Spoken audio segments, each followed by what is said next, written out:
Hi friends, today సంజీవనికి స్వాగతం. నా పేరు డాక్టర్ కృష్ణ చైతన్య.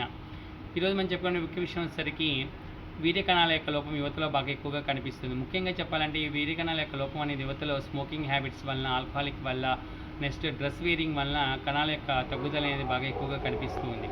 సో దానికి జింక్ లోపం వలన కూడా ఇలా జరుగుతూ ఉంటుందన్నమాట.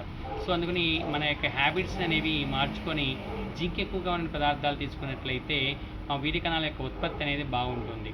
ముఖ్యంగా జింక్ అనేది వాల్నట్స్లో బాగా ఉంటుంది. బట్ వాల్నట్స్ చాలా కాస్ట్లీ కాబట్టి అంత కాస్ట్లీ తీసుకునే దానికంటే కూడా చీప్గా దొరికేటువంటివి పుచ్చగింజలు, దోస గింజలు, గుమ్మడి గింజలు వీటన్నిటిలో కూడా జింక్ అధికంగా ఉంటుంది కాబట్టి ఇవి మన డైట్లో కంపల్సరీ ఉంచుకుంటే మంచిది. Next milk items, milk products బాగా ఎక్కువగా తీసుకుంటూ ఉండాలి. నెక్స్ట్ అరటిపండు, జామకాయ ఇటువంటి పదార్థాల్లో పొటాషియం ఎక్కువగా ఉంటుంది కాబట్టి వాటిని ఎక్కువగా తీసుకున్న వల్ల కూడా వీర్య కణాల యొక్క రేట్ అనేది, యాక్టివ్ సెల్స్ అనేవి పెంచుకోవచ్చు. సో అది ఫ్రెండ్స్, థ్యాంక్ యూ.